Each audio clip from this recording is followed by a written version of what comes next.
Саламатсыздарбы, урматтуу ата-энелер жана окуучулар.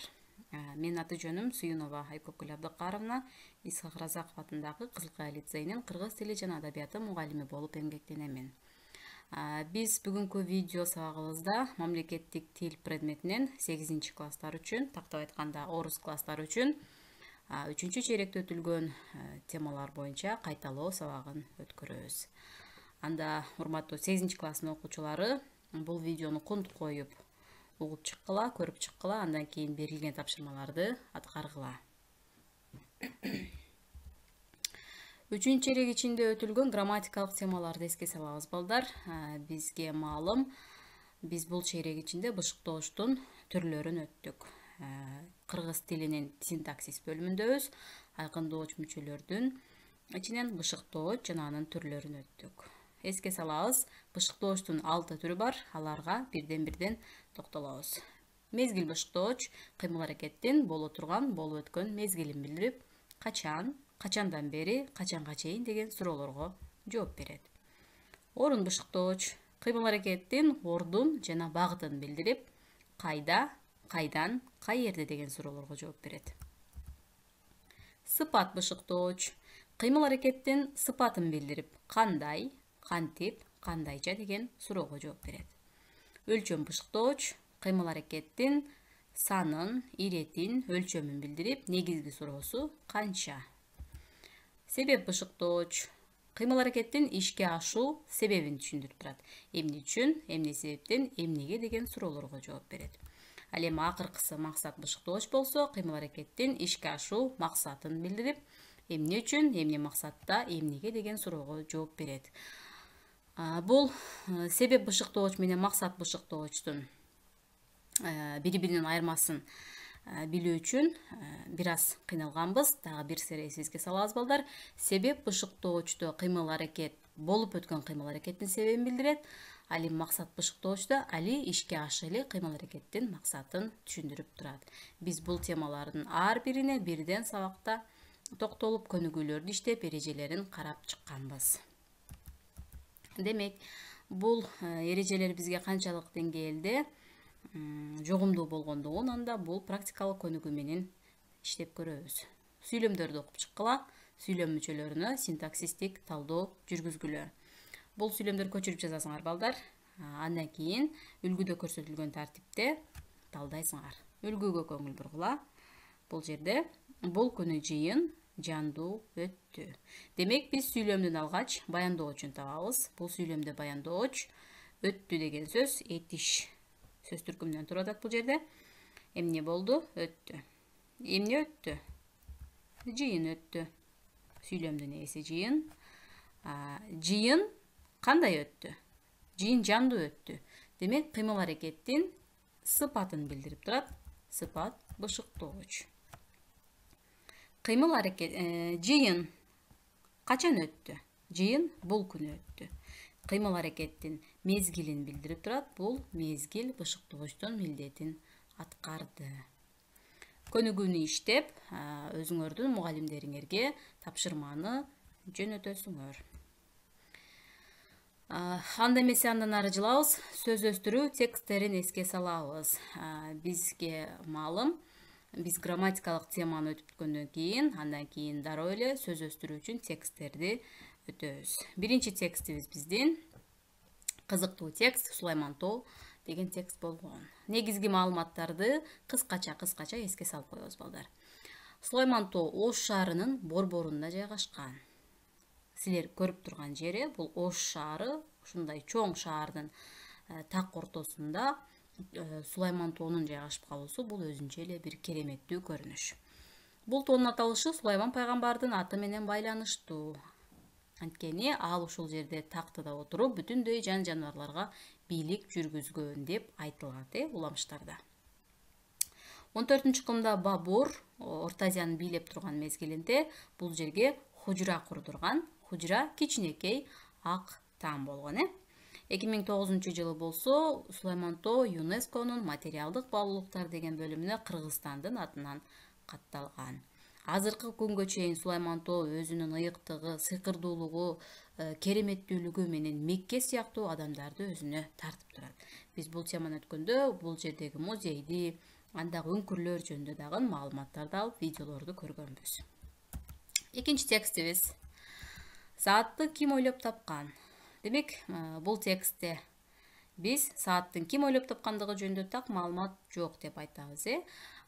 Анткени адамдар байыртадан эле кум сааттарды, күн сааттарды иштетип жүрүшкөн, убакытты билүү максатында. Кийинчерээк механикалык сааттар пайда болду, андан кийин асма сааттар пайда болду, кийин чоң мунаралардагы сааттар пайда болду. Бул цифраларды карап көңүл бурабыз балдар. 12-13 кылымдарда саатка тиешелүү кандай окуя болгон эле? Эстеп көрдүкпү? Демек, бул жерде, бул мезгилде механикалык сааттар пайда болгон.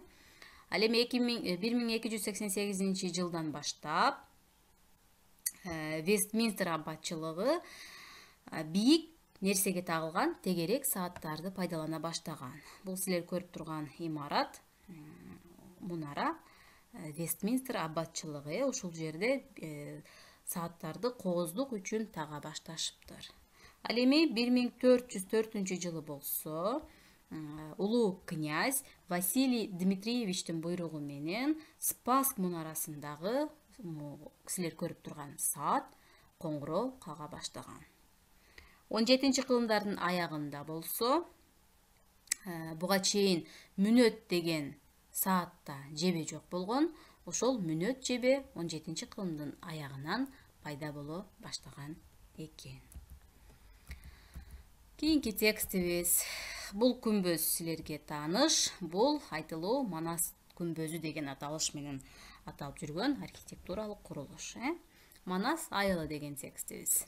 Манас айылы Талас облусунда жайгашкан. Айылды бөлүп Кең кол суу сагып өтөт. Бул жерде Кароол дөбө бар. Ал Кароол дөбө өз учурунда Манастын жигиттери кароолчулук кылышкан деп айтышат. 1995 жылы Манас эпосунун 1000 жылдыгына карата күмбөздү реставрация кылышкан. Ушул күмбөздү ал жерде азыркы учурда музей бар, чоң комплекс курулган, өзүнчө бир Манас Ордо деген бир комплекс жайгашып турат. Кийинки текстибиз силер үчүн кызыктуу болгон жаныбарлар дүйнөсүндө деген текст болгон. Бул текстте биз эң чоң жаныбарлар, эң кызыктуу жаныбарлар жөнүндө сөз кылганбыз. Өлчөм бышыктооч деген темадан кийин келгендиги үчүн мен бул сүйлөмдөрдү алдым балдар. Сүйлөмдөрдөн өлчөм бышыктоочторду тапканга аракет кылабыз. Коён менен чычкан өтө уйкучул болот. Алар бир суткада 20 жолу уктап, 20 жолу ойгонот. Эмне болот? Ойгонот. Эмне кылат? Ойгонот. Канча ойгонот? 20 жолу уктап. Демек, 20 жолу деген өлчөм бышыктоочтун ролун ойноду. Мышык 12, ит 20, уй 30, жылкы 50, карга 150, ташбака 200 жыл жашайт. Эмне кылат? Жашайт. Сүйлөмдүн баяндоочу. Эмне жашайт? Ташбака, мышык, ит сүйлөмдүн эси. Канча жашайт? 200, 12, 20, 30, 50, 150 жыл. Бул сүйлөмдүн бышыктоочу, өлчөм бышыктооч болду. Кийинки текстибиз Кыргызстандагы мунаралар. Бул сөздөргө маани бергиле. Андан кийин алдыда сөз кыла турган мунаралар жөнүндө айтылган баяндамада кандай мааниде колдонулгандыгын чечмелеп көрөбүз. Мунара, эстелик, намаз, тепкич, өкүмдар, күмбөз, баалуу, мурас. Эсиңерде болсо, бул мунара Чүй өрөөнүндөгү Токмок шаарына жакын жерде жайгашкан. 11-кылымдагы айтылуу Баласагын шаарынын калдыгы болгон Бурана мунарасы. Учурунда 40 метрге чейин болгон экен. Азыркы учурда болгону 24 гана метр урандысы калган. Ал эми бул мунара болсо, Ош облусундагы Өзгөн район ортосунда жайгашкан. Өзгөн архитектуралык эстелигине кирүүчү мунара. Бул мунара деле учурунда 40 метрде түзгөн, азыркы учурда 27 метрден ашык калган. Бул үч күмбөз деле ушул Өзгөн архитектуралык эстелигинин курамына кирген күмбөздөр. Демек, бул Мунаралар Кыргыз элинин баалуу мурасы.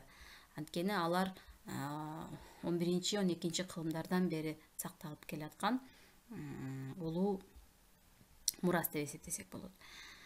Бул жерде, бул күмбөздүн ичинде ушул Караханилер доорунун падышаларынын сөөгү жашырылган дешет. Ал эми мунаралар болсо, ошол кезде азан айтуу үчүн, намаз окуу убактысын эскертүү максатында азан айтуу үчүн жана кароолчулук кылыш үчүн колдонулган деп айтышат. Мунаралардын ичинде эмне бар деген суроо бар. Эсибизде болсо, мунун ичинде жогоруга карай кеткен тепкич бар. Ал тепкич менен жогору карай чыгып, бул жеринен азан айтып кароолчулук кылышкан. Баалай билели. Кийинки текстибиз нан тууралуу болгон. Себеп бышыктооч деген темадан кийин келгендиги үчүн биз бул тексттен мазмунун окуп чыккандан кийин грамматикалык тапшырма себеп бышыктоочторду тапканбыз. Айрым нанга тойгон кесирлик кылгандардын айынан журт жапа чеккен. Эмне кылган? Жапа чеккен. Эмне себептен? Кесирлик кылгандардын айынан. Себеп бышыктооч. Элибиздин башынан ачарчылык көп өткөн. Нан табам деп далай эр курман болгон. Эмне болгон? Курман болгон. Ким? Эр. Эмне себептен курман болгон? Нан табам деп белгиленген сөз себеп бышыктооч. Биздин акыркы текстибиз кыргыз эл акыны Эсенгул Ибраевдин Тилим менен улутмун деген ыры болгон. Бул ырды окуп чыкканбыз, үзүндүлөрүн жаттаганбыз жана идеясын талкуулаганбыз. Ал демек кыргыз тилинин улуулугун, кыргыз тилинин тунуктугун, сулуулугун даңктаган ырлардын бири. Анда балдар тапшырма алгыла. Бул схемалар силерге тааныш. Сабакта иштегенбиз. Ушул тартиптеги, ушул схемага карап сүйлөмдөрдү түзөсүңөр жана аларды дептериңерге жазып, мага же болбосо башка лицейлердин окуучулары өзүңөрдүн мугалимдериңерге жибересиңер. Көңүл бурганыңыздар үчүн чоң рахмат.